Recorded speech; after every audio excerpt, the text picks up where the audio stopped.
இயேசு அண்ணலை அண்டினோர் கானந்தமே. ஆனந்தமே பரம் ஆனந்தமே, இயேசு அண்ணலை அண்டினோர் கானந்தமே. கூடாரவாசிகளாகும் நமக்கெங்கு வீடொன்றும் நாடென்றும் சொல்லலாமோ? கூடாரவாசிகள் ஆகும் நமக்கெங்கு வீடென்றும் நாடென்றும் சொல்லலாமோ? கைவேலை இல்லாத வீடொன்று மேலேதான் செய்வேன சொல்லி போகலையோ? கைவேலை இல்லாத வீடொன்று நமக்கொன்று பிள்ளைதான் செய்ய நான் போகலையோ? ஆனந்தமே பரமானந்தமே, இயேசு அண்ணலை அண்டினோர் கானந்தமே. ஆனந்தமே பரமானந்தமே, இயேசு அண்ணலை அண்டினோர் கானந்தமே. இந்த புவி ஒரு சொந்தமல்ல என்று இயேசு என் நேசர் மொழிந்தனரே. இந்த புவி ஒரு சொந்தமல்ல என்று இயேசு என் நேசர் மொழிந்தனரே. இக்கட்டும் துன்பமும் இயேசுவின் தொண்டர்க்கு இங்கேயே பங்காக கிடைத்திடும். இக்கட்டும் துன்பமும் இயேசுவின் தொண்டர்க்கு இங்கேயே பங்காக கிடைத்திடும். ஆனந்தமே பரமானந்தமே, இயேசு அண்ணலை அண்டினோர் கானந்தமே. இயேசு அண்ணலை அண்டினோர் கானந்தமே. கர்த்தருடைய பரிசுத்த நாமத்துக்கு மகிமை உண்டாவதாக. அநேக புது முகங்களாக இருக்குது, பழைய முகங்களை காணல, அல்லது நான் மறந்துட்டனோன்னு தெரியலை. ரொம்ப ஒரு நீண்ட இடைவெளிக்கு பிற்பாடு உங்களை சந்திக்கிறதுல நான் மிக்க மகிழ்ச்சி அடைகிறேன். இந்த நீண்ட இடைவெளியிலே பல விஷயங்கள் நடந்து முடிந்து விட்டது. எனக்கு அருமையான சில முகங்களை கூட காண முடியவில்லை. ஆனாலும் நேற்றும் இன்றும் மாறாத தேவன் எங்களோடு கூட இருக்கிறதுனால் இந்த சபை மக்களாகிய நீங்கள், நான் அடிக்கடி சொல்லுவேன், இலங்கையில் எனக்கு ஒரு தாய் வீடு இருக்குது, இல்லை இந்தியாவிலே ஒரு தாய் சபை இருக்குது இந்தியாவிலே. அது நீங்கள் தான் தாய் வீடு, அவங்க வீடு. ஸோ மறுபடியும் கர்த்தர் ஜீவன் சுகம் பெலத்தோடு உங்கள் மத்தியில் என்னை கொண்டு வந்ததுக்காக நான் ஆண்டவருக்கு நன்றி செலுத்துகிறேன். செய்திக்கு போக முன்னதாக ஒரு செய்தியோட சம்பந்தம் இல்லாமல் இருக்கலாம், ஆனால் என்னுடைய மனதை அசைத்த, நான் வாசித்த ஒரு சங்கதியை உங்களோடு பகிர்ந்து கொள்ள நான் விரும்புகிறேன். வட அமெரிக்காவுக்கும் கனடாவின் மேற்புறத்துக்கும் இடையிலே ஒரு பெரிய ஒரு நீர்வீழ்ச்சி உண்டு. அநேகர் கேள்விப்பட்டிருப்பீர்கள், நயாகரா நீர்வீழ்ச்சி. உலகத்திலே 2வது பெரிய நீர்வீழ்ச்சி அது. அந்த நீர்வீழ்ச்சியின் அருகிலே ஒரு பகுதியிலே நாடோடி கூட்டத்தார் ஒரு கூட்டத்தார் வாழ்ந்து வந்தார்களாம். அவர்கள் இந்திய அமெரிக்கர்கள் என்று குறிப்பிடப்படுகிறது. அது எவ்வளவு உண்மையோ எனக்கு தெரியாது. ஆனால் அந்த கூட்டத்தார் மத்தியிலே ஒரு வழக்கம் இருந்ததாம். வருஷந்தோறும் ஒரு கன்னி பெண்ணை அந்த நீர்வீழ்ச்சி தெய்வத்துக்கு அவர்கள் பலியாக கொடுப்பார்கள். அந்த பெண்ணுக்கு பேரும் வைத்திருக்கிறார்கள், நீர்வீழ்ச்சியின் மணப்பெண் அப்படி என்று சொல்லி. இந்த தெரிந்தெடுத்தலை ஒரு குழுக்கள் மூலமாக அவர்கள் தெரிந்தெடுப்பார்கள். அந்த வகையிலே ஒரு குறிப்பிட்ட வருஷத்திலே அந்த குலுக்கல்லே ஒரு ஒரு கன்னி பெண் பேரிலே அந்த குலுக்கல் விழுந்தது. அந்த அந்த இளம் பெண், அழகிய பெண், அவருடைய வயது முதிர்ந்த தகப்பனாருக்கு ஒரே ஒரு பெண். எல்லோருக்கும் சற்று துக்கமாக இருந்தது. அவர்கள் எல்லாரும் ஓடிப்போய் அந்த தகப்பனாரிடம், ஐயா, இந்த முறை உங்களுடைய ஒரே ஒரு மகள், ஒரே ஒரு செல்ல மகளுக்கு குலுக்கல் விழுந்து விட்டது என்று சொன்னார்களாம். ஆனால் அந்த ஐயாவோ எதுவிதமான உணர்ச்சியையும் காட்டாமல் அமைதலா இருந்து அவர் தன்னுடைய வேலையை பார்த்து கொண்டிருந்தார். நாளும் வந்தது. அவள் பயணம் போக வேண்டிய படகு வெள்ளை மலர்களினாலே அலங்கரிக்கப்பட்டு, அவளும் வெள்ளாடியினாலே அலங்கரிக்கப்பட்டவளாய் பூக்கள் பழங்களினாலே நிறைக்கப்பட்ட ஒரு படகிலே அவள் உட்கார வைக்கப்பட்டு விட்டால். தகப்பனாரை காணவே இல்லை. மக்கள் எல்லாரும் ஒருபோதும் இல்லாத ஒரு கவலையோடு பார்த்து கொண்டிருந்தார்களாம். நேரமும் வந்தது. படகும் நீர்வீழ்ச்சியிலே தள்ளப்பட்டு விட்டது. திடீரென்று பார்த்தால் அந்த நீர்வீழ்ச்சியின் கீழ்ப்பகுதியிலே ஒரு படகு மிக வேகமாக வருகிறதை யாவரும் கண்டார். ஆச்சரியத்தோடு அந்த படகை பார்த்த வேளையில அந்த படகிலே உட்கார்ந்திருந்தது யார் தெரியுமா? அந்த பெண்ணுடைய தகப்பன். அந்த படகு ரெண்டும் வந்து சந்தித்தது. 2 பேருடைய கண்களும் ஒருவரை ஒருவர் அன்போடு பார்த்து சந்தித்தன. அந்த வேளையிலே அந்த தகப்பனார் அந்த படகை, மகள் இருந்த படகை இறுக பற்றி கொண்டிருந்தாராம். 2 படகும் ஒன்றாக போய் நீர்வீழ்ச்சியிலே கலந்து விட்டது. இருவரும் ஒன்றாய் மரித்தார்கள். அந்த தகப்பன் தன் மகளுடைய மரணத்திலும் கூட இருந்தார். இதை நான் படித்த வேளையிலே என் ஆண்டவர் என்னோடு கூட நாளாந்த வாழ்க்கையிலும் அல்ல, நாம் பாவத்திலே மரித்த வேளையிலும் என்னோடு கூட இருந்து என் பாவங்களை சுமந்து தீர்த்தாரே. அவருக்கு யார் சொன்னார் எங்களை மனுமக்களை மீட்டெடுக்க வேணும் என்று? அவருக்கு ஆலோசனை சொன்னவர் யார்? யாருமே இல்லை. இது அவருடைய அன்பின் செயல். ஆனால் இந்த தாப்பன் மரித்து விட்டார் பிள்ளையோடு சேர்ந்து. ஆனால் எங்களுடைய ஆண்டவரோ உயிர்த்தெழுந்த ஆண்டவராக, இன்றைக்கும் நாங்களும் அவரோடு உயிர்த்தெழுந்தவர்களாக, மறுரூபம் அடைந்தவர்களாக, அவருடைய பிள்ளைகள் என்ற அதிகாரத்தோடு வாழ அவர் எங்களுக்கு கிருபை அளித்திருக்கிறாரே. இந்த ஆண்டவரோடு நாங்கள் என்ன செய்து கொண்டிருக்கிறோம்? இந்த ஆண்டவரை நாங்கள் எங்களுடைய வாழ்க்கையிலே எங்கே வைத்திருக்கிறோம்? அவருக்காக நாங்கள் என்ன செய்வோம்? அழகான பாடல் எல்லாம் பாடினீங்க. எனக்கு ஒரு தம்பி இருக்கிறார். அவர் இப்பொழுது எனக்கு சொந்த தம்பி இல்லை, எல்லாரும் தம்பி மாதிரி தான். இங்கே இன்னொரு பேர் வந்திருக்கிறார். இப்போ அவர் அடிக்கடி சொல்லுவான், வாலிப வயசுல இருக்கும் பொழுது அடிக்கடி சொல்லுவான், அக்கா, கிறிஸ்தவர்கள் பாவம் செய்யறது எப்ப தெரியுமா? பாட்டு பாடைக்க. இன்றைக்கு நீங்க பாடினீங்களே, ஜீவனை பார்க்கலும் என்னது? உம்மிடத்துல நான் வைத்திருக்கிற அன்பு என் ஜீவனை பார்க்கலாம் முடியுமா உங்களுக்கு? அவருக்காக உங்களுடைய ஜீவனை கொடுக்க அந்த நேரம், இந்த நேரம் இப்போ 6வது வந்து அந்த கதவெல்லாம் மூடிவிட்டு ஆண்டவரை வழிபடுகிறவர்களை சுட்டுக் கொள்ள போறேன்னு சொன்னா தெரியும் அந்த பாட்டு எவ்வளவு உண்மை என்று. நம்முடைய ஆண்டவர் நல்லவர் என்று சொல்லுகிறது நல்லதுதான். ஆனால் நாங்கள் அவருக்கு உண்மையாக இருக்கிறோமாங்கிறது தான் கேள்வி. இந்த அருமையான எனக்கு பிடித்தமான வசனம் ஒன்று உங்களுக்கு போட்டிருக்கு மேலே. கண்களை மூடி எல்லாரும் அந்த வசனத்தை சொல்லி ஜெபிப்போமா? கர்த்தாவே, உமது வேதத்தில் உள்ள அதிசயங்களை காணும்படி எங்களுடைய கண்களை திறந்தரலும்.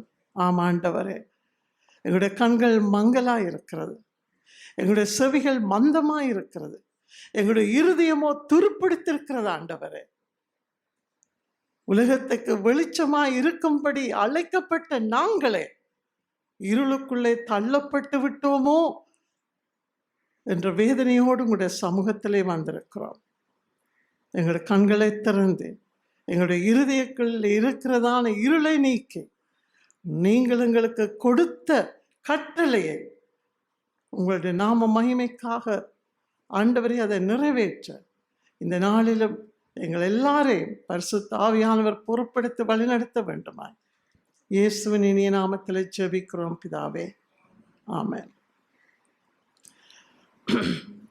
வாசித்த மத்தேயு பகுதியிலே ஒரு வசனம், இவ்விதமாய் மனுஷர் உங்கள் நற்கிரியைகளை கண்டு பரலோகத்தில் இருக்கிற உங்கள் பிதாவை மகிமைப்படுத்தும்படி உங்கள் வெளிச்சம் அவர்கள் முன்பாக பிரகாசிக்க கடவுதே. இவ்விதமாய் என்று ஆரம்பிக்கிற பொழுது நாங்கள் மேலே பார்க்க வேண்டும், எவ்விதமாய் என்றதை பார்க்க வேண்டும். அதை பற்றி நான் இப்பொழுது விவரமாக உங்களோடு பேச வரவில்லை. ஆனால் நீங்கள் மத்தேயு 5ஆம் அதிகாரம் உங்களுக்கு பரிச்சயமான ஒரு அதிகாரம்.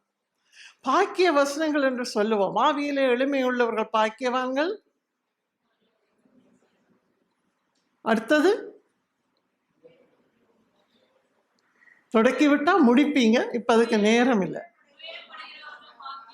அப்படி எப்படி வருது, 8 வாக்கியங்கள் வருது. ஆனா உண்மையும் படிக்க இதனுடைய சரியான மொழிபெயர்ப்பின்படி பார்க்க போனால் ஆவியிலே எளிமை உள்ளவர்கள் பாக்கியவான்கள் தான். ஆனா உண்மையான மொழிபெயர்ப்பின்படி பாக்கியவான்கள், ஆசீர்வதிக்கப்பட்டவர்கள் ஆவியிலே எளிமை உள்ளவர்களாய் இருப்பார். பாக்கியவான்களாய் ஆசீர்வதிக்கப்பட்டவர்கள் துயரப்படுகிறவர்களாய் இருப்பார்கள். அதாங்க உண்மை. அந்த இயேசு இவரை யாருக்கு சொன்னார் என்று பாருங்க. பப்ளிக்காக பேசல. அவர் மலையின் மேல் திரளான ஜனங்களை கண்டு மலையின் மேல் உட்கார்ந்த பொழுது அவருடைய சீஷர்கள் அவரிடத்திலே வந்தார்கள். ஆக இயேசு சீஷர்களை பார்த்து உரைத்த வாக்கியங்கள் தான் இவைகள். அவர்கள் பாக்கிய வசனங்களை உரைத்து விட்டு, என் நிமித்தம் உங்களை நிந்தித்து பலவிதமான தீமையான மொழிகளை உங்கள் பேரில் சொல்வார்களானால் பாக்கியவான்களா இருப்பீர்கள். ஆனா இந்த காரியங்கள் எல்லாம் இன்றைக்கு எங்களுடைய வாழ்க்கையில இருக்கிறதா?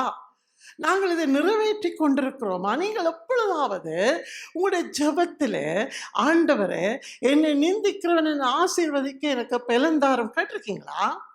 ஆண்டவரை என்னை பகைக்கிறவனை நேசிக்க அந்த அன்பைத்தாரம் கேட்டிருக்கீங்களா? நீங்கள் உலகத்துக்கு உப்பா இருக்க சொன்னீங்க.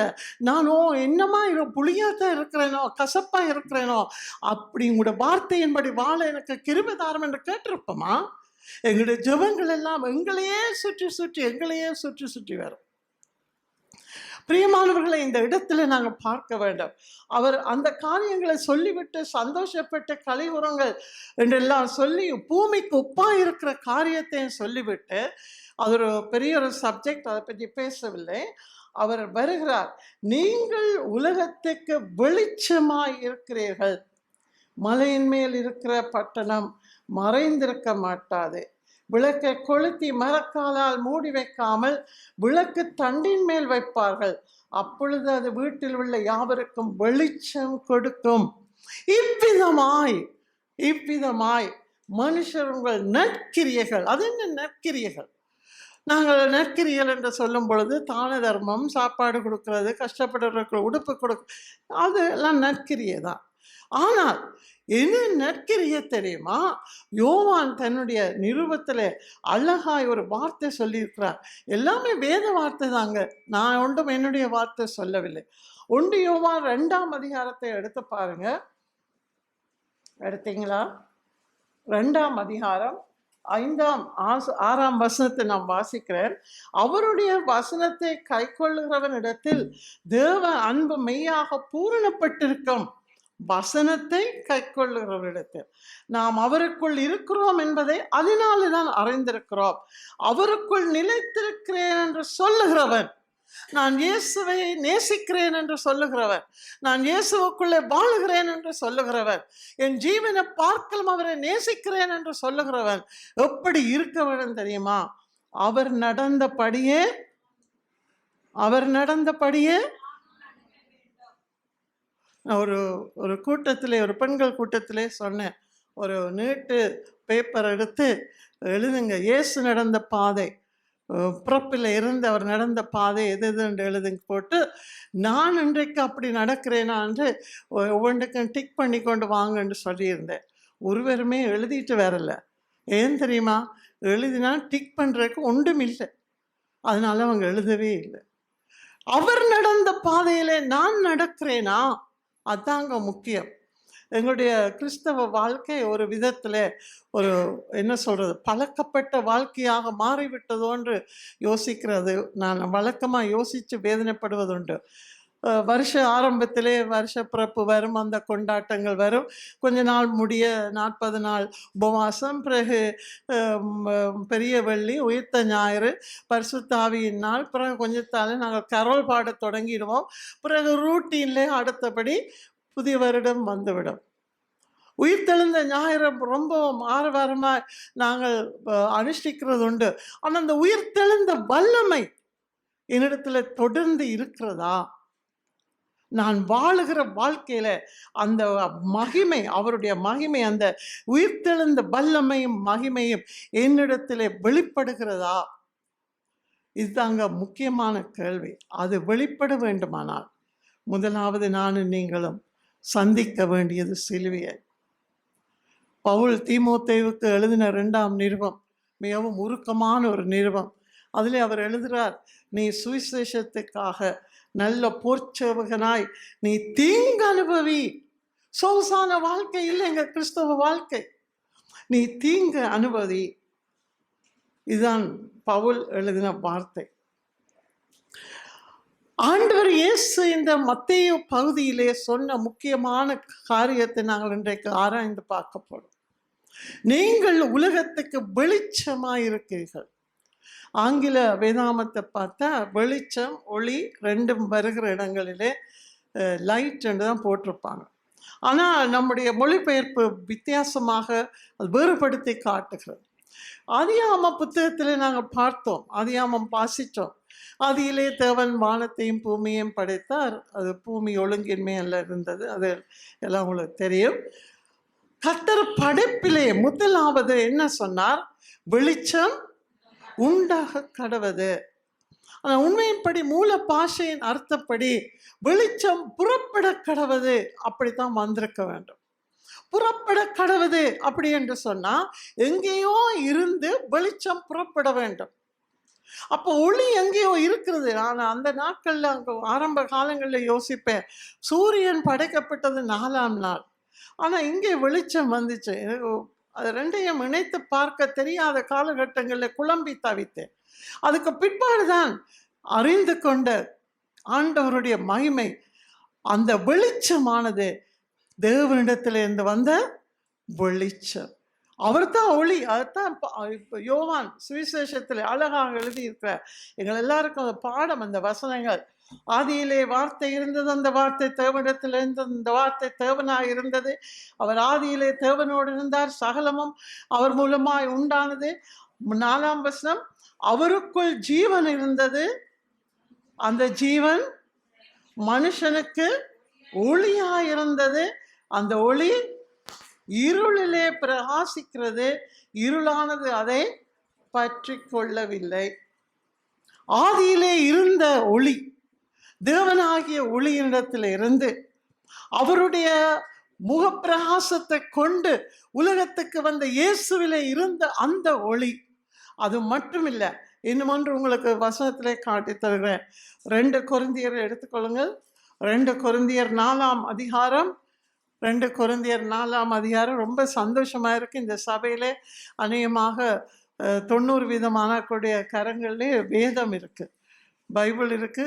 ரொம்ப சந்தோஷம், விட்டுடாதீங்க. ரைட், 2 கொரிந்தியர் 4ஆம் அதிகாரம் எடுத்தீங்களா? 4ஆம் வசனத்தை வாசிக்கிறேன். தேவனுடைய சாயலாயிருக்கிற கிறிஸ்துவின் மகிமையான சுவிசேஷத்தின் ஒளி. கிறிஸ்துவின் மகிமையான சுவிசேஷத்தின் ஒளி. ஆக ஒளி என்பது அது ஒரு நிலையானது. அது தேவன், அது கிறிஸ்து, அது சுவிசேஷம். அதில் இருந்து பிரகாசிக்கிற பிரகாசம், அந்த வெளிச்சம் எங்கெல்லாம் பரவுகிறதோ அவங்க உலகத்துக்கு வெளிச்சமா இருக்கிறாங்க. ஆண்டவர் எங்களை அதுக்குத்தான் அழைத்திருக்கிறார். பாவம் நுழைந்த பொழுதே இந்த உலகம் பாவத்துக்குள்ள இருண்டு விட்டது. இயேசு கிறிஸ்து உலகத்துக்கு வந்து இந்த பாவத்தை சுமந்து தீர்த்து உலகத்துக்கு முழுமையான விடுதலையை கொடுத்தும் மக்கள் இன்றைக்கும் இருளுக்குள்ளே வாழ்ந்து கொண்டிருக்கிறது. ஏன்? இஸ்ரவேலை தேவன் தெரிந்தெடுத்தார். அது அவருடைய சுத்த கிருபை. இன்றைக்கு நானும் நீங்களும் அவரை ஆராதிக்கிறதும் அவருடைய சுத்த கிருபை. நாங்கள் நல்லவர்கள், நாங்கள் உத்தமமானவர்கள், பரிசுத்தர்கள் என்று எங்களை ரட்சித்தார் இல்லை. அவர் நம்பி எங்களுக்கு ரட்சிப்பை கொடுத்தார். எப்படி? அன்றைக்கு இஸ்ரவேலை நம்பி அவர் ஒரு காரியத்தை அவர்களிடத்தில் ஒப்பு கொடுத்தார். உலகம் தேவனை அறியும்படிக்கு இஸ்ரவேல் என்ற சந்ததி அவருக்கு சாட்சியா இருக்க வேண்டும். ஆனா அவர்களோ அதிலே தோற்று விட்டார்கள். அதான் இயேசு கிறிஸ்து உலகத்துக்கு வந்து அந்த ரட்சிப்பை கொடுத்து இன்றைக்கு என்னையும் உங்களையும் அந்த உலகத்துக்கு வெளிச்சமா இருக்கும்படி, உலகத்துக்கு தேவனை இயேசு கிறிஸ்துவை காட்டும்படிக்கு, எங்களுடைய வாழ்க்கை, எங்களுடைய முகத்தை பார்க்கிற ஆண்டவரை பார்க்கும் அளவுக்கு எங்களுடைய வாழ்க்கை இருக்கும்படிக்கு அவர் எங்களை அழைத்திருக்கிறாருங்கிறதை நாங்கள் சிந்திக்கிறது ரொம்ப ரொம்ப குறைவு, ரொம்ப ரொம்ப குறைவு. இந்த இந்த உலகத்துக்கு நாங்கள் பிரகாசிக்க வேண்டும் என்று சொன்னா, ஆண்டவர் நடந்தபடியே நானும் நடக்க வேண்டும் என்று சொன்னா, எங்களுடைய வாழ்க்கையிலே ஒரு நோக்கம் வேணுங்க. நாங்கள் வாலிப பிள்ளைகளை கேட்டால் இன்ஜினியர் ஆகணும், அது ஆகணும் என்ன சொல்லுவாங்க. வீட்டில் இருக்கிற அம்மாமாரை கேட்டால் குடும்பத்தை பார்க்கணும்னு சொல்லுவாங்க. அதெல்லாம் பொறுப்பு, அதெல்லாம் அவங்களுக்கு கொடுக்கப்பட்டிருக்கிற பொறுப்பு. ஆனால் ஒவ்வொரு தனி மனுஷனுக்கும் இருக்க வேண்டிய ஒரே நோக்கம், இந்த உலகத்துல நான் என் இயேசுவை போல மாற வேண்டும். ஆமென். என்னது? ஆர் அந்த முன்ன விட்டுட்டீங்களே. நீங்களும் அந்த அறகுறையாத்தான் இருப்பீங்களா? திருப்பி சொல்லுவோமே, என்னுடைய நோக்கம் என்ன? என் இயேசுவை போல மாற வேண்டும். ஆக அவரிடத்திலே நான் பெற்றுக்கொள்ளுகிற அந்த வெளிச்சம் என்னிலே பிரகாசிக்கிறதா? அன்றைக்கு இஸ்ரவேலர்கள் தேவனை விட்டு விலகி விட்டார்கள். நானும் அந்த விதமாக நடந்து அவரை துக்கப்படுத்த போகிறேனா அல்லது அவருக்கு வெளிச்சம் கொடுக்க போகிறேனா? இன்றைக்கு நீங்க அதை தீர்மானிக்காம இந்த இடத்தை விட்டு போக முடியாது. அது என்னென்று வெளிச்சத்தை கொடுக்கிறது. எப்படி நான் பிரகாசிக்க முடியும்? இந்த 2 கொரிந்தியரை திருப்பமா எடுத்துக்கொள்வோம். 4ஆம் அதிகாரத்திலே தொடர்ந்து நான் 6ஆம் 7ஆம் வசனங்களை வாசிக்கிறேன். 2 கொரிந்தியர் 4 6 6 7. இருளிலிருந்து வெளிச்சத்தை பிரகாசிக்க சொன்ன தேவன், ஆதியிலே சரியா, இருளில் இருந்து வெளிச்சத்தை பிரகாசிக்க சொன்ன தேவன் இயேசு கிறிஸ்துவின் முகத்தில் உள்ள தமது மகிமையின் அறிவாகிய ஒளியை, ஒளி அவர்தான், எந்த மனுஷனும் ஒளியாக முடியாது, எந்த சக்தியும் ஒளியாக முடியாது. தேவன் இயேசு கிறிஸ்துவின் முகத்தில் உள்ள தமது மகிமையின் அறிவாகிய ஒளியை தோன்ற பண்ணும் பொருட்டாக எங்கள் இருதயங்களில் பிரகாசித்தார். இவ்வளவு அருமையான வார்த்தைகள் பார்த்தீங்களா? பிரகாசித்தார்.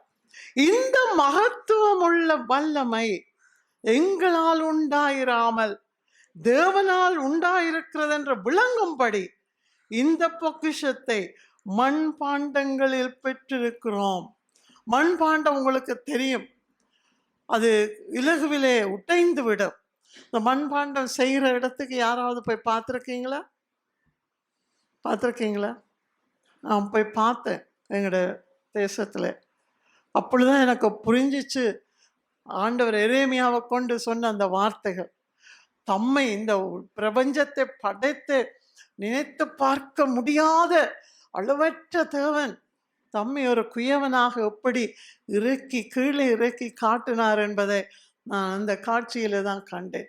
இந்த மண்பாண்டத்திலே அவர் என்ன தெரியும், அவருக்கு இது உடைஞ்சு போடும், இது மிகவும் பலவீனமானது என்று தெரிந்தோம். அவர் நமக்குள்ள எதை வைத்திருக்கிறார் என்று பாருங்க. இருளில் இருந்த வெளிச்சத்தை பிரகாசிக்க சொன்ன தேவன் எதை வைத்திருக்கிறார்? இயேசு கிறிஸ்துவின் முகத்தில் உள்ள தமது மகிமையின் அறிவாகிய ஒளியை தோன்ற பண்ணும் பொருட்டாக. அப்ப எங்களுக்கு அது கொடுக்கப்பட்டிருக்கிற பெரிய உத்தரவாதம். நமக்குள்ள இந்த சுவிசேஷத்தை மறைத்து வைக்க முடியாது, நமக்குள்ள இந்த ஒளியை மறைத்து வைக்க முடியாது, அந்த பிரகாசத்தை நாங்கள் மட்டும் அனுபவிக்க முடியாது. அருமையான சபை மக்களே, உங்களை சூழ்ந்திருக்கிற மக்கள் மத்தியில இயேசு கிறிஸ்துவின் அந்த பிரகாசம், அவர் உங்களுக்குள்ளே வைத்திருக்கிற தம்முடைய ஒளியின் பிரகாசத்தை உங்களால் கொடுக்க முடிகிறதா? விசேஷமாக இங்கே பார்க்க சுற்று வர நான் வந்த உடனே பார்த்தேன், வயது முதிர்ந்தவர்கள் ஒரு சிலர் தான் இருக்கிறீங்க, எல்லாரும் இள வயதினர் இருக்கிறீங்க. இன்றைக்கு உங்களுக்கு தாங்க செய்தி, தப்பிக்கொள்ள முடியாது. இன்றைக்கு நீங்கள் இந்த நாள் ஆண்டுடைய சமூகத்தில் குறிக்கப்பட்டிருக்கிறது என்று நான் விசுவாசிக்கிறேன். கர்த்தருக்குள்ள நியாய தீர்ப்பில் இந்த நாள் கேட்கப்படும். என்னையும் கேட்பார் ஆண்டவர். இந்த செய்தியை நான் சும்மா வந்து உங்களோடு ஆயத்தப்படுத்தி இருந்து யோசித்து நோட்ஸ் எழுதி வரல. என்னுடைய வாழ்க்கையிலே ஆண்டவர் அடித்து உடைச்சு நொறுக்கி கொடுத்த செய்தி. ஏற்கனவே 2-3 இடத்துல செய்திருக்கிறேன். இதுதான் உங்களுடைய செய்தி என்று நான் உணர்ந்திருக்கிறேன். ஆக அப்படி இந்த பிரகாசத்தை வெளியிலே கொடுப்பது, மண்பாண்டத்தில் நான் பெற்றிருக்கிறேன், நான் ஒரு மண்பாண்டம் தான். ஆனா இந்த நம்பி ஆண்டவர் இந்த பிரகாசத்தின் ஒளியை, இந்த சுவிசேஷத்தின் வெளிச்சத்தை தந்திருக்கிறாரே, எப்படி இதை கொடுப்பேன்? இதுக்கு ஒரு உதாரணம் சொல்றேன். பழைய ஏற்பாட்டில் ஒரு சம்பவம் படிப்போம்.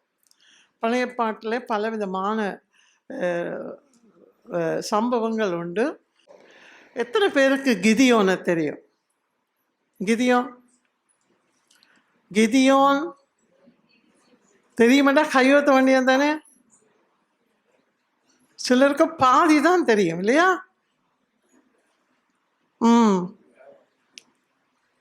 பல வருஷங்களுக்கு முன்பாக கனடா பிரதேசத்துக்கு போகிற தருணம் கிடைச்சிச்சு. அங்கே ஒரு பெண்கள் கூட்டத்தில் பேச அழைத்திருந்தாங்க. எனக்கு பெரிய ஆச்சரியமாக இருந்ததுன்னா, கூட்டம் தொடங்கக்கு முதல் வயிறு முட்டை சாப்பாடு எல்லாம் நிறைய கொடுத்தாங்க. சாப்பிட்டாச்சு, டீ குடிச்சாச்சு. அப்போ நான் நினச்சேன், முடிஞ்சது, இன்றைக்கு பெண்கள் கூட்டம் இல்லை, சாப்பாடு தானேன்ட்டு எங்களோட வளமையை யோசித்தேன்.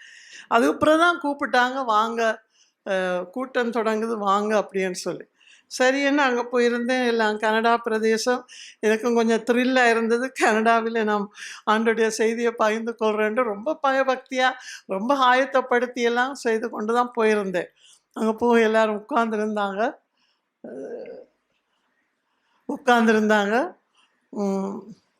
இன்ட்ரடக்ஷன் எல்லாம் முடிஞ்சிச்சா, எழும்பி கேட்டேன், நான் இன்றைக்கு நாங்கள் ஒரு பகுதியை நாங்கள் படிக்க போகிறோம், உங்களுக்கு யோசுவாவை தெரியுமான்னு கேட்டேன். அந்த இருக்காங்க மிஸ்ஸஸ் யோசுவான்ற ஆளுக்கா. நல்ல ஆளை நீங்கள் அப்படி சொல்லல. கிதியோன் என்றவன் ஒரு நியாயாதிபதியாக கர்த்தராலே தெரிந்தெடுக்கப்பட்ட ஒரு மனுஷன். உங்களுக்கு பிரியம் இருந்தால், உங்களுக்கு விருப்பம் இருந்தால், நீங்கள் நியாயாதிபதி புத்தகம் 6ஆம் 7ஆம் அதிகாரங்களை நீங்கள் படித்து பாருங்கள். 6, 7, 8ஆம் அதிகாரங்களில் அற்புதமான ஒரு சம்பவம். அந்த சம்பவத்தை நான் இப்பொழுது உங்களுக்கு முழுவதுமாக சொல்ல போகிறதில்லை. உங்களுக்கும் ஒரு வேலை வேணும் தானே. விரும்புகிறீங்க படிங்க, விரும்பாதீங்க விட்டுடுங்க. சரிங்களா? அது உங்கள் இஷ்டம். ஆனால் இன்றைய செய்திக்கு தேவையான பகுதியை நான் உங்களுக்கு சொல்லுகிறேன். சுருக்கமாக சொல்ல போனால், இஸ்ரவேலர்கள் தங்கள் இஷ்டப்படி, அதாவது ராஜாக்களின் காலங்களுக்கு முந்தின காலம் இது, தங்கள் இஷ்டப்படியாக அவர்கள் வாழ்ந்து வந்த நேரத்தில் கர்த்தர் அப்பப்போ வேற யார நியாயாதிபதிகளை தெரியுமா உங்களுக்கு? நியாயாதிபதி வேற ஒரு ஆளை சொல்லுங்க. நீங்கள் சொல்ல இல்லையாண்டா வெக்கம் முழுக்க உங்களோட பாஸ்டருக்கு தான். ஒரு நியாயாதிபதி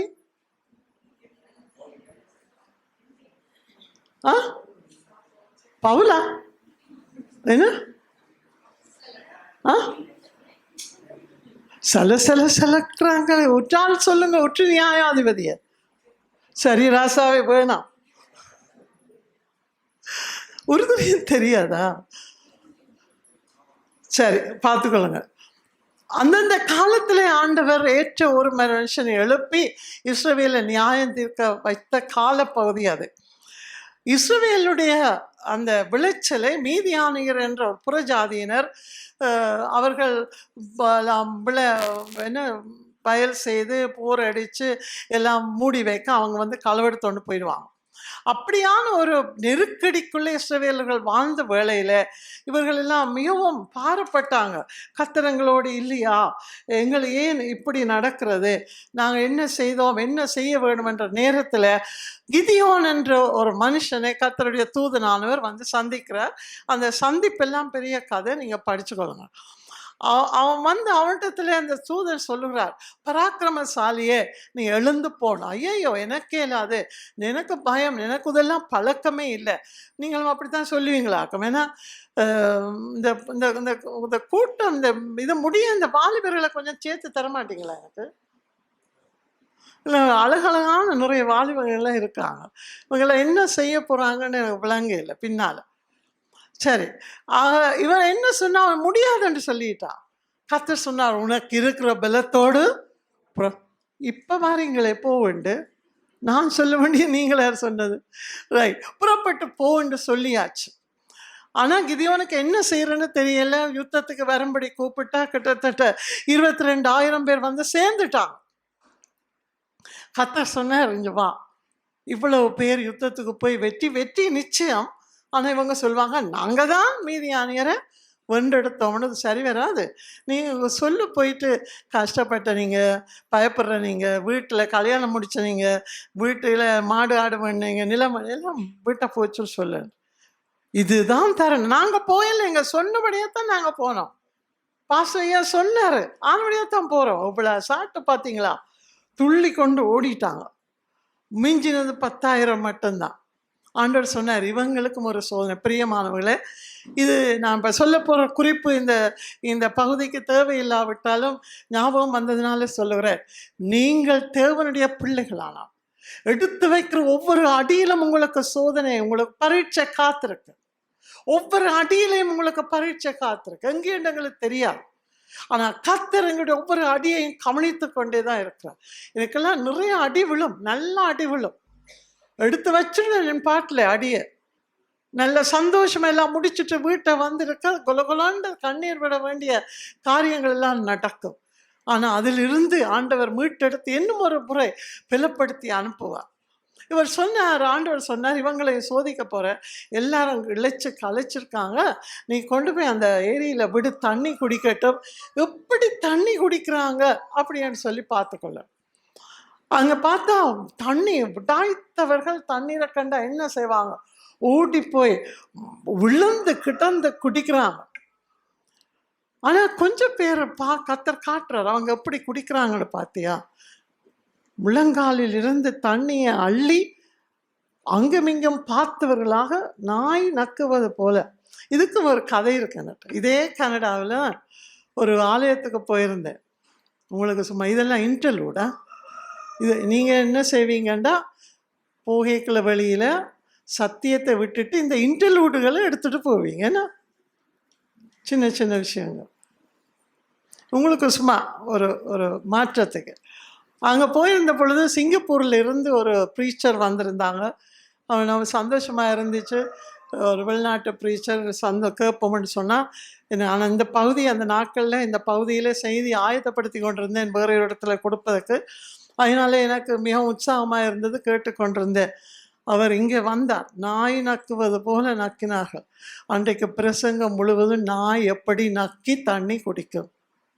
தேவையா உங்களுக்கு? ஏன் நக்கும், எப்படி நக்கும், இப்படியான பல காரியங்கள் இன்றைக்கு எங்களை டைவர்ட் பண்ணோம். கவனமாயிருங்க. அப்போ ஆண்டவர் சொன்னார், பாரு, ஒரு கொஞ்சம் பேர் இருக்காங்க, எப்படி இருக்காங்க, எச்சரிப்போடு. எதிராளி எப்போ வருவான், வந்தாலும் நான் ஆயத்தமா இருக்கிறேன் என்று சொல்ற ஆட்களை எண்ணு என்று பார்த்த பொழுது 300 பேர் எண்ணப்பட்டார். தொகை மக்கள் 1000 வந்த இடத்துல கர்த்தருடைய யுத்தத்துக்காக தெரிந்தெடுக்கப்பட்டவர்கள் 300 பேர். பிரியமானவர்களே, வேதாமத்திலே ஒரு சொல் இருக்கு பார்த்தீங்களா, மீதியானவர்கள். நாங்கள் ஏராளமான இருக்கலாம், நன்றாக துதிக்கலாம், பாடலாம், ஊழியங்களை செய்யலாம், என்ன செய்யலாம். ஆனால் ஆண்டவர்களை ஊழியத்துக்காக அழைக்க இல்லைங்க. அது 2ஆம் பட்சம். தமக்கு பிரியமாகவும் தம்முடைய பிள்ளைகளாகவும் தமக்கு சாட்சிகளாகவும் வாழத்தான் ஆண்டவர் எங்களை முதலாவதாக அழைத்திருக்கிறார். அவருடைய வெளிச்சத்தை நாங்கள் இந்த இருண்ட உலகத்திலே பிரகாசிக்க பண்ணி அநேகர் அந்த வெளிச்சத்துக்குள்ளே கொண்டு வருகிற பொறுப்பைத்தான் ஆண்டவர் எங்களுக்கு தந்திருக்கிறார். அதுக்குத்தான் ஊழியம் எல்லாம், மிச்சம் எல்லாம் அதுக்குத்தான்.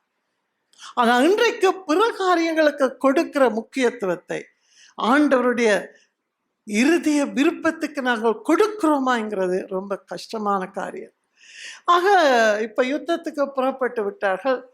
தேவனே கர்த்தரே அந்த யுத்தத்துக்கான வியூகத்தை அமைத்து கொடுக்கிறார். பாருங்களேன், 3 முனைகளுக்கு அனுப்புகிறார். 100 பேரா 300 பேரை பிரிச்சாச்சு. மும்முனை தாக்கங்களை பற்றி நாங்கள் நிறையவே அனுபவித்தோம் அந்த நாட்களில், யுத்த காலத்தில். ஆக இங்கே அந்த நான் நினைக்கிறது உண்டு, இதை பார்த்து தான் எங்களுடைய யுத்தத்தில் காலத்தில் அவர்கள் அந்த வியூகத்தை செய்தார்களோ என்று கூட யோசிக்கிறது உண்டு. 3 பிரிவாக இருந்தார்கள். அப்பொழுது கிதியோன் அவர்கள் எல்லாரிடத்திலும் போர் ஆயுதங்களை கொடுத்தார். யாருக்காவது தெரியுமா என்ன ஆயுதம் கொடுத்தார்? ஒரு காலம், வேற பயம் இல்லாமல் சொல்லுங்க. மண் சட்டி, ஒரு பானை, மண் பானை 2, அது சொல்லியாச்சப்பா. மண் பானை அடுத்தது நானே சொல்லிடட்டுமா? ஒரு காலம், ஒரு மண்பானை, மண்பானைக்குள்ளே ஒரு தீவட்டி. ஞாபகம் வருதா? 3 விஷயம். இதோட முடியல, இன்னொன்று இருக்கு. யுத்தத்துக்கு போறதுக்கு என்ன கொடுப்பாங்க?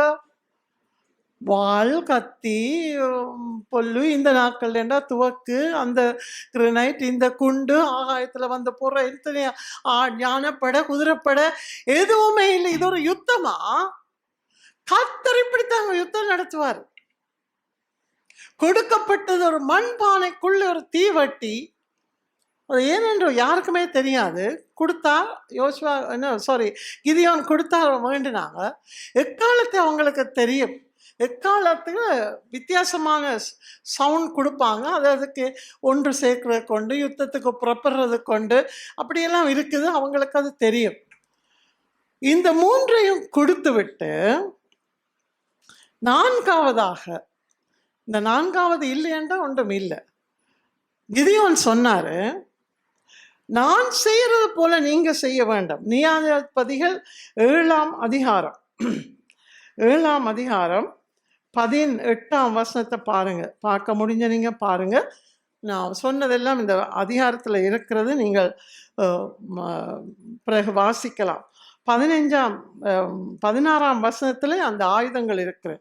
அந்த 300 பேரை 3 படியாக வகுத்து அவர்கள் ஒவ்வொருவர் கையிலும் ஒரு எக்காலத்தையும் வெறும் பானையையும் அந்த பானைக்குள்ளே வைக்கும் தீவட்டியையும் கொடுத்து அவர்களை நோக்கி, நான் செய்வதை பார்த்து அப்படியே நீங்களும் செய்யுங்கள்.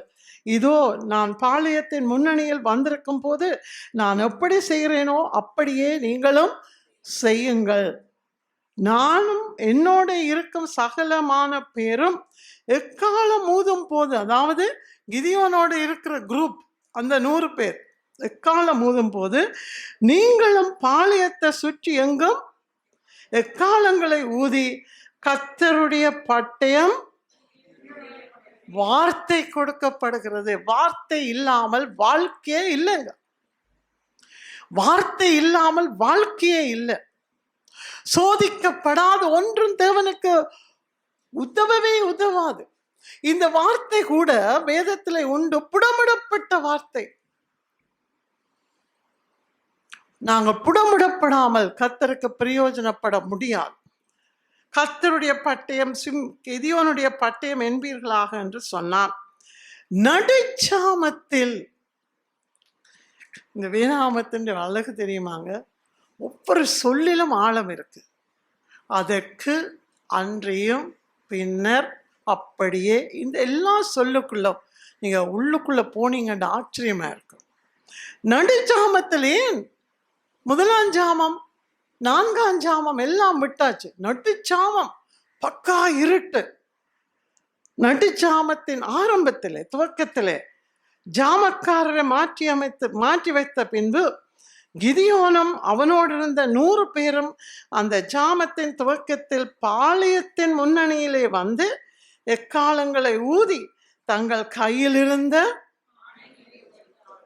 இது தாங்க பிரச்சனை, கையில் இருந்த பானைகளை, அப்ப அவங்களும் என்ன செய்யணும், மற்றவர்களும் என்ன செய்யணும், எக்காலங்களை ஊதி பானையை உடை.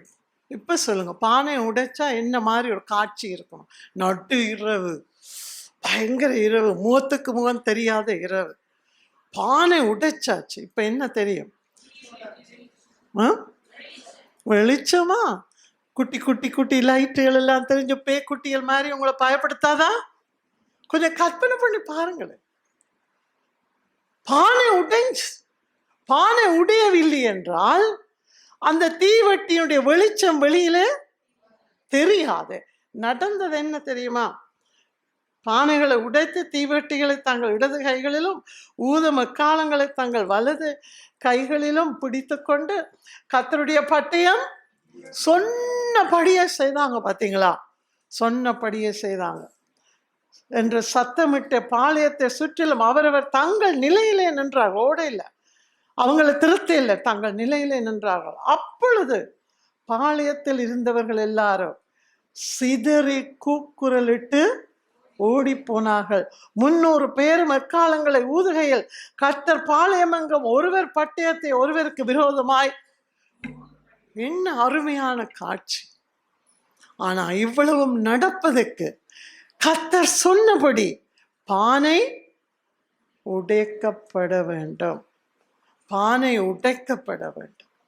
உடைக்கப்படாத பானையினால எந்த பிரயோஜனமும் கிடையாது.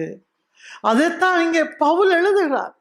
இந்த சுவிசேஷத்தின் ஒளி, இந்த பிரகாசத்தை, இந்த ஒளியை நாங்கள் எங்கே பெற்றிருக்கிறோம், ஆண்டவர் எங்கே வைத்திருக்கிறார், இந்த மகத்துவம் உள்ள வல்லமை உங்களால் உண்டாயிராமல் அங்கேயும் அதாங்க நடந்துச்சு.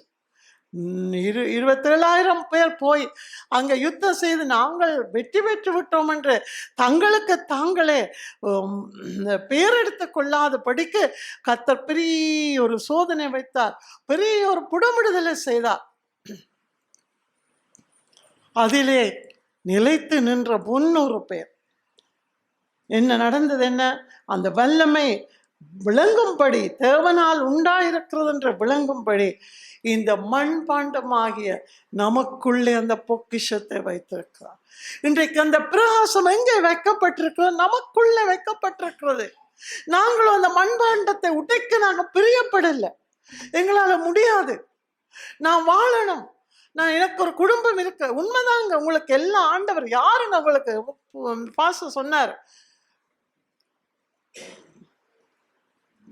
ஒருவருக்கு நேரம் இல்லை, எல்லாரும் பிஸி. நீங்களும் பிஸியா?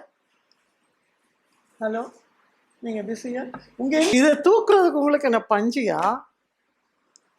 வெளிச்சம் நமக்குள்ளே கொடுக்கப்பட்டிருக்கிற வெளிச்சத்தை இன்றைக்கு சாத்தான் எவ்வளவு தந்திரமாக அதை மூடி மறைத்து மங்கலாக்கி வேறு காரியங்களில் எங்களை ஈடுபடுத்தி கர்த்தர் இட்ட கட்டளை, நீங்கள் உலகத்துக்கு வெளிச்சமாயிருங்கள் என்ற கட்டளையே பரநாசமாக்கி விட்டான். கிறிஸ்தவர்கள், நாங்கள் தேவனுடைய பிள்ளைகள் என்று இருக்கிற நாங்கள் எங்கே இருக்கிறோம்? நான் அன்றைக்கு உங்களுக்கு மத்தியில் ஒரு சவாலை வைத்து போக விரும்புகிறேன். சில வருஷங்களுக்கு முன்பாக எங்களுடைய நாட்டிலே ஏஓஜி சர்ச்சை அவருடைய ஸ்தாபகராகிய டாக்டர் கோல்டன் விக்ரமரட்ன அவர் இப்பொழுது இறந்து விட்டார். 88, 89ஆம் ஆண்டுகளிலே ஓமான் பிரதேசத்தில் நான் வேலை பார்த்த பொழுது, நான் ரட்சிக்கப்பட்ட ஆரம்ப காலங்கள் ஒன்றுமே தெரியாத காலங்கள். அப்பொழுது எங்களுடைய நாட்டிலே இப்படிப்பட்ட ஆராதனைகள் இல்லையே, ரட்சிப்பு இல்லையே, எங்களுடைய சபைகளில் இல்லையே என்ற ஆதங்கத்தோடு இருந்த வேளையிலே அவர் அங்கே வந்திருந்தார். அப்பொழுதுதான் எனக்கு தெரியும், இப்படி ஒரு சபை இருக்கிறது, இப்படி ஒரு அற்புதமான தேவ மனுஷன் அங்கே இருக்கிறார் என்று சொல்லி எனக்கு அப்பொழுதுதான் தெரிய வந்தது. அன்றையிலிருந்து அவரை சந்திக்கிறதுக்கு நான் பிரயத்தனம் எடுத்தும் நடக்கவில்லை. நம்முடைய சொந்த நாட்டிலேயே என்னால் முடியலை, தெரியலை, அதை விடுபட்டே போய்விட்டது. ஒரு நாள் காலையில் நான் என்னுடைய மேசையில் இருந்து ஜபித்து கொண்டிருந்த வேளையில் உள்ளத்துக்குள்ளே ஒரு பாரம் உண்டானது. அவருக்கு 85 வயது ஆகிவிட்டது இப்பொழுது. இப்போ சமீபத்தில் ஒரு 6, 7, 8 வருஷங்களுக்கு முன்னர் தான் அவர் மரித்தார். உனக்கும் வயசு போய் கொண்டிருக்கு, ஸோ யார் முந்திரிங்களோ தெரியாது, போய் அவரை போய் சந்தி. உள்ளத்துக்குள்ள ஒரு பெரிய ஒரு உந்துதல், அவரை போய் சந்திக்க வேணும் என்று ஒரு உந்துதல் உண்டான். கொஞ்சம் பயமாயும் இருந்துச்சு போக. நான் ஏன் அவரை சந்திக்கணுமென்று எனக்கு விளங்கவே இல்லை. அப்படி போய் சொல்லி பிரச்சனைகள் சொன்னதுக்கெல்லாம் ஒன்றுமே இல்லை. பயம் ஏனென்னா அவர் சில வேளையில் நான் போய் உனக்குள்ளே இன்னென்ன பாவம் இருக்குது, இன்னென்ன பிரச்சனை இருக்குன்னு சொல்லிடுவாரோ என்ற ஒரு பயமும் எனக்குள்ளே இருந்துச்சு. ஆனால் அப்படியாவது சந்திக்க வேணும்னு சொல்லி என்னுடைய விசுவாச சகோதரன் ஒருத்தர்கிட்ட சொல்லி அப்பாயின்மெண்ட் எடுத்து அங்கே நான் போயிருந்தேன். நான் அவரை சந்திக்கிறதுக்கு எனக்கு அப்பாயின்மெண்ட் கிடைச்ச நாளில் இருந்து ஒரு ஒரு 2 கிழமைக்கு பிறகு ஒரு பெரிய ஒரு வாலிப முகாமில் செய்து கொடுக்க வேண்டிய ஒரு பொறுப்பு எனக்கு இருந்தது. அதுக்கு முன்னர் தான் நான் அவரை போய் சந்தித்தேன். ஆனால் அதுக்காக நான் அவரை சந்திக்க போகவில்லை, ஏன் போகிறேன்னு தெரியாமலே போயிருந்தேன். இப்போ என்னோட வந்தவர், அந்த சபையை சேர்ந்தவர், அவருக்கு அறிமுகப்படுத்தி வைத்தார். இப்போ என்ன பேசுறதுன்னு தெரியலை. ஆக அவரே பேச்சு ஆரம்பித்தார். என்ன பேசினாருன்னு நினைக்கிறீங்க? சபைகளை பற்றியே பேசினார். தன்னுடைய சொந்த சபையை பற்றியும் பேசினார். சபைகள் எங்கே போய்கொண்டிருக்கிறது என்று பேசினார். சபைகளுக்கு வரப்போகிற ஆபத்தை குறித்து பேசினார். நான் திடுக்கிட்டு போய் கேட்டுக்கொண்டிருந்தேன். இதெல்லாம் எனக்கேன்னு சொல்லுவான். நான் ஒரு சபை போதகரும் அல்ல, சாதாரண ஒரு பெண்மணி. இவ்வளவு தூரம் இவர் பகிர்ந்து கொள்ளுகிறாரே என்று எனக்குள்ள ஒரு பயம் உண்டானது. அப்பொழுது அவர் சொன்னார், அவங்களுக்கு அங்கே ஒரு இடத்துல ஒரு பைபிள் காலேஜ் இருக்கிறது. இந்த 85 வயதிலும் நான் இந்த பைபிள் காலேஜில் 200 பிள்ளைகளுக்கு படிப்பிக்கிறேன் என்று சொன்னார். ஆச்சரியமாக இருந்துச்சு. அவருடைய வாழ்க்கையே ஒரு தனி வாழ்க்கை. எனக்கு இந்தியாவை பற்றி தெரியாது, இலங்கை இனி அப்படிப்பட்ட ஒரு தேவ மனுஷனை சந்திக்க முடியாது என்றுதான் என்னுடைய எண்ணம். அவர் சொன்னார், 200 பேரை நான் படிப்பித்து கொண்டிருக்கிறேன், நீங்கள் நினைக்கிறீங்களா? ஆங்கிலத்தில் அழகாக கேட்டார், to you think I am teaching theology to them? No. நான் இறையியல் கற்றுக் கொடுக்குறேன் என்றால் நினைத்தீங்க? இல்லை, இறையியல் நான் கற்றுக் கொடுக்கல. அது கற்றுக் கொடுக்க 1000 பேர் இருக்காங்க. நான் ஒரே ஒரு விஷயத்தை 200 பேருக்கு கற்றுக் கொடுக்குறேன் என்று சொன்னார். என்ன தெரியுமா? How to tie for Christ. கிறிஸ்துவுக்காக எப்படி சாகிறது, இதை குறித்து தான் நான் ஒரு பெரிய ஒரு பாடத்தை நடப்பித்து கொண்டிருக்கிறேன். பின்னேரத்தில் அவர்கள் என்னென்ன இன்ட்ரெஸ்ட் இருக்கிறதோ, தச்சு வேலையோ தோட்ட வேலையோ அந்த பயிற்சி கொடுக்கப்படும் என்று சொல்லிவிட்டு திடீரென்று என்னை பார்த்து இப்படியே இன்றைக்கும் எனக்குள்ள இருக்கிற அந்த கேள்வி விரலை நீட்டி கேட்டார். ஆங்கிலத்தில் அழகாக கேட்டார், உன்னால் முடியுமா குறைந்தபட்சம் 5 பேரையாவது கிறிஸ்துவுக்காக சாகும்படி வழி நடத்த உனக்கு முடியுமா என்று கேட்டார். நானும் என்னோட வந்திருந்த கிருபாண்ட், அவருடைய பெயர், 2 பேரும் ஆளையாட்பா. நான் திடுக்கிட்டு விட்டேன். இப்படி ஒரு கேள்வி எனக்கு வரும் என்று நான் எதிர்பார்க்கவே இல்லை. முதல்ல நானே பூர்ணமாக செத்தேனா என்று கூட யோசனை. வெளியில வந்து நானும் இவரும் பேசிக்கொண்டோம். கிருபா, நானும் நீங்களும் தான் 5 தரம் சாகணும். நாம் யார்கிட்ட போய் கேட்க? வாங்க ஆண்டவருக்காக சாக. பிள்ளைகளே, இதுதான் இன்றைக்கு ஆண்டவர் உங்களுக்கு என்னையும் பார்த்து கேட்கிறார். உலகம் உங்களை எப்படி பார்க்குது? உலகம் உங்களை மேன்மையா பார்க்கிறதா அல்லது உங்களை செத்த புணமாக பார்க்கிறதா? உலகத்துக்கு நீங்கள் எப்படி இருக்கிறீர்கள்? நீங்கள் உலகத்தை எப்படி காண்கிறீர்கள்? பவுலடியார் அதைத்தாங்க வச்சு போயிருக்கிறார். நிறைய வசனங்கள். இனி நான் அல்ல, கிறிஸ்துவே எனக்குள்ளே பிழைத்திருக்கிறார் என்று சொன்னா எல்லாம் அந்த வசனங்கள் பாடம் எங்களுக்கு. ஆனா எனக்குள்ளே கிறிஸ்து பிழைத்திருக்கிறாரா? அவர் நடந்த பாதையில நான் நடப்பேனே, ஆனால் அது சிலுவை பாதை மட்டும்தான். முடியுமா உங்களுக்கு? முடியுமா? உலகத்துக்காக நீங்க செத்து போக முடியுமா? உலகம் உங்களுக்கு சாக உங்களுடைய வாழ்க்கையை ஒப்பு கொடுக்க முடியுமா? எனக்கு ஒரு சகோதரி இருக்கிறார்கள். அங்கே சகோதரி என்று இவருடைய ஜப கூட்டத்திலே பங்கு பெறுகிறவர். ஒரு காணி பிரச்சனை அவர்களுக்கு. உண்மைதான். நானே இருந்தாலும் என்ன செய்வனோ தெரியாது. பெரிய ஒரு காணி யாழ்ப்பாணத்தில் யுத்த காலத்தில் விட்டுட்டு வந்து விட்டார்கள். அதை வேறு யார்கள் ஆக்கிரமித்து கள்ளமாக உறுதி அந்த எல்லாம் முடித்து அவர்கள் தங்களுக்குன்னு எடுத்து விட்டார்கள். அதனால் இந்த காணியின் தமக்கு உரியது என்ற ஒரு வீட்டோட அந்த காணி பெரிய காணி, நிறைய பெருமதி மிக்க காணி, அதை வேணுமென்று சொல்லி வழக்காடுகிறார். ஏனோ தெரியல, நான் ஆரம்பத்திலேயே சொன்னேன் வேணாம் விட்டுடுங்க. அவங்க இந்துக்கள், மற்றவங்க இந்துக்கள், அவங்களுக்கு சந்தோஷமாக விட்டு கொடுங்க, ஒரு நாளைக்கு அந்த முழு குடும்பமும் உங்களிடத்துல வந்து நிற்கும் என்று சொன்னால் அவங்க ஏற்றுக்கொள்ளலை. இன்றைக்கும் வழக்கு நடக்குது.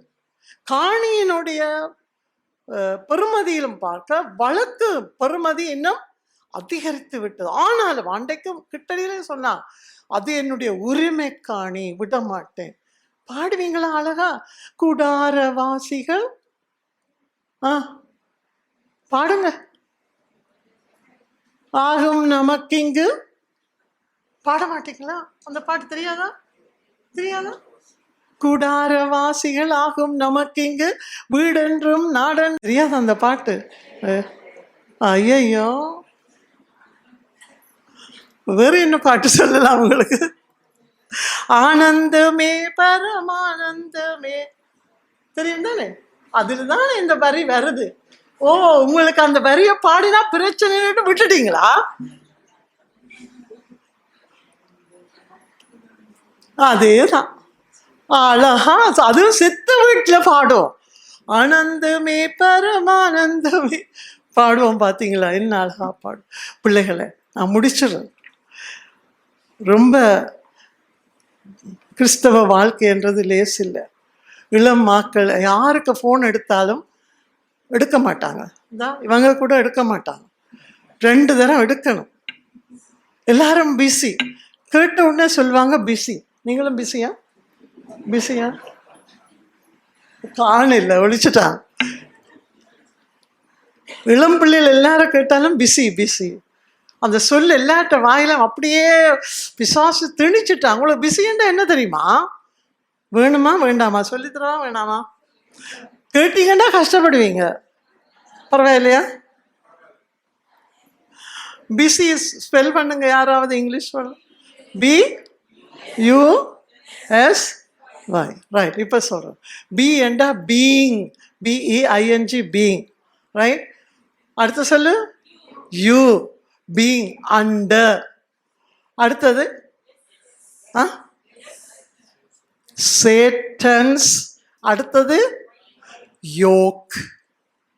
பீயிங் அண்டர் சேட்டன்ஸ் யோக், அதாங்க பிஸின்ற அர்த்தம். நான் இப்போ யாரும் படிச்சு கொடுத்தாங்க, அப்படியே மனசுல இருக்கு. பிசாசினுடைய நுகத்தடிக்குள்ளே அடங்கி இருக்கிறதாங்க அவங்க தான் பிஸி பீப்புள். நாங்கள் ஆண்டவருக்கு பிஸியா மாறணுங்க. ஆண்டவருக்காக எங்களுடைய வேலை, எங்களுடைய படிப்பு, உங்களை வேலையெல்லாம் ஓடுறீங்களே, யார் உங்களுக்கு வேலை தந்தா? யார் உங்களுக்கு குடும்பம் கொடுத்தா? யார் உங்களுக்கு குழந்தைகளை கொடுத்தா? அதுக்கு அடுத்த கேள்வியை கேட்க நான் விரும்பல, கொஞ்சம் வேதனையா இருக்கும். கொடுத்தவரை விட்டுட்டு கொடுத்தவைகளை எடுத்துக்கொள்றது மகா பெரிய பாதகம். கர்த்தர் இன்றைய நாளில் எனக்கும் உங்களுக்கும் பெரிய ஒரு சவாலை தருகிறார். இந்த உலகத்துக்காக, உலகத்தின் நிமித்தம், உன்னை மீட்பின் நிமித்தம் நான் என்ன கொடுத்தேனே?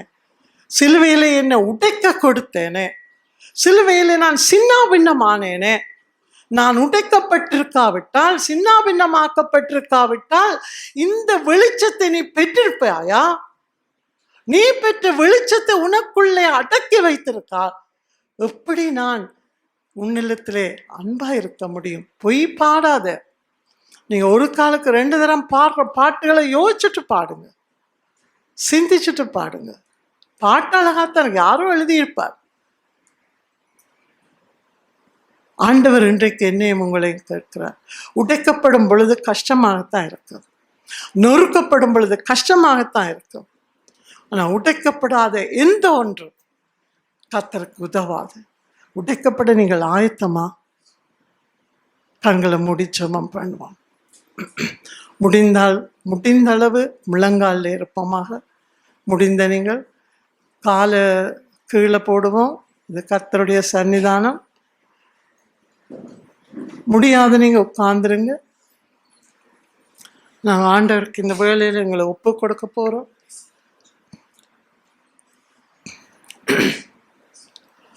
இந்த உலக வாழ்க்கையில் விட்டு கொடுக்க ரொம்ப கஷ்டமாக இருக்கிறது.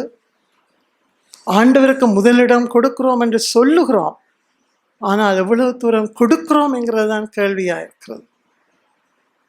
ஆனால் ஒன்று மட்டும் நான் உங்களுக்கு சொல்கிறேன் பிள்ளைகளே, கர்த்தருக்காக நீங்கள் ஒரே ஒரு அடி எடுத்து முன்னே வையுங்கள். மிச்ச அடிகளை கர்த்தர் உங்களை நடத்துவார். ஆமென். நம்பிக்கையோடு அந்த அடி எடுக்கும் பொழுது உங்களுக்கு இழப்புகளாக தெரியும், இழந்து போகக்கூடியதாக இருக்கும், மரணம் கூடி வரக்கூடியதாக இருக்கும். ஆனாலும் நம்பிக்கையோடு ஒரு அடி எடுத்து முன்னால வையுங்க. கர்த்தர் மிச்ச அடிகளை அவர் நடத்துவார். ஸ்தோத்திரம் ஆண்டவரே. விரும்புகிற நீங்கள், உண்மையாகவே ஆண்டவருக்கு உங்களை ஒப்பு கொடுக்கிற விரும்புகிற நீங்கள், ஆண்டவர் ஒரு நாளும் எங்களை கட்டாயப்படுத்துகிறவர் அல்ல. இதோ வாசற்படியிலே நின்று தட்டி கொண்டிருக்கிறேன். நான் தள்ளிக்கொண்டு உள்ளே வரமாட்டேன். நீ என்னுடைய சத்தத்தை கேட்டு உன் இருதயத்தை திறந்து பார். அதுக்கு பின்னாலே நடக்கிறதை நீ காண முடியும். ஆயினாலே வாழ்க்கையில் என்ன அலைகள் வந்தாலும், என்ன துன்பங்கள் சூழ்ந்தாலும், அவற்றுக்கு மேலாக நான் என் இயேசுவோடு சிலுவை பரியந்தம் மட்டுமல்ல, அவர் உட்கார்ந்திருக்கிற பிதாவுடைய வலது பாரிசத்தில் எங்களையும் அவர் உட்கார வைத்திருக்கிறார் என்று எபேசியர் புத்தகம் அழகாக சொல்லி இருக்கிறது.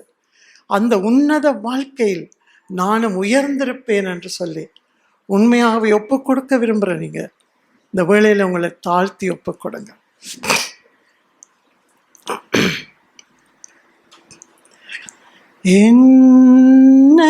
என்னையும்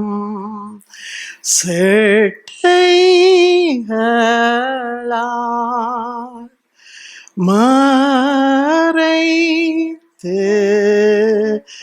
காத்திடுவீரே,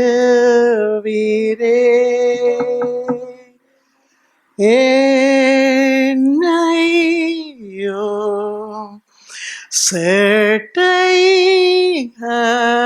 சேட்டைகளால் மறைத்து காத்திடுவீரே, கடல் அலைகள் சூழும் போது எழுந்திடுவேன் உம்மோடு நான், அனைத்தையும் நீர் ஆளும் தேவனே, அறிந்து நான் அமர்ந்திருப்பேன். கடல் அலைகள் சூழும் போது உயர்ந்திடுவேன் உம்மோடு நான், அனைத்தையும் நீர் ஆளும் தேவனே, அறிந்து நான் அமர்ந்திருப்பேன், அறிந்து நான் அமர்ந்திருப்பேன். கிறிஸ்துவுக்குள் ஒப்படைக்கப்பட்ட ஒரு ஜீவியத்தை தந்து ஆண்டவரே, இந்த மட்பாண்டங்களில் புதைந்திருக்கிற பொக்கிஷமாகி கிறிஸ்துவை வெளிப்படுத்தும்படி ஒளியானது உருவாக்கப்படவில்லை. இருந்ததிலிருந்து வந்த வெளிச்சம் கிறிஸ்து பிதாவாகிய தேவனிடத்திலிருந்து புறப்பட்ட அதே வெளிச்சம் எங்களுக்குள்ளாயிருந்து எங்கள் ஜீவனை, எங்கள் வாழ்க்கையை, எங்கள் ஆவிக்குரிய குடும்பங்களை உயிர்ப்பிக்கும்படியான வெளிச்சத்தை பிரகாசிக்க செய்கிறபடி மகிமை கிறிஸ்துவின் வார்த்தை என்ற வசனத்தை எங்களுக்குள்ளாய்ந்து பிரகாசிப்பிக்க செய்து உம்முடைய மகிமைக்குள்ளாக நாங்கள் எழும்பி பிரகாசிக்க செய்யும். வேளை வந்தது, எழும்பி பிரகாசி என்ற வார்த்தையின்படி கர்த்தாவே, இருளில் இருந்து எங்களை வெளிச்சத்துக்குள் கொண்டது கிறிஸ்துவின் மகிமையின் பிரசன்னமாக்கிய சுவிசேஷத்தின் வல்லமையை கர்த்தாவே, நாங்கள் கிறிஸ்துவுக்காக எங்களை அர்ப்பணிக்கப்பட்ட பாத்திரங்களாக, மட்பாண்டங்களாக, கொய்யவன் கையில் இருக்கிற மண்ணை போல எங்களை முழுவதுமாக அர்ப்பணித்து உடைக்க ஒப்படைக்கிறோம். உம்முடைய சித்தத்திற்கு வணையும்படி ஒப்படைக்கிறோம். எங்களை ஆளுகை செய்தருளும்.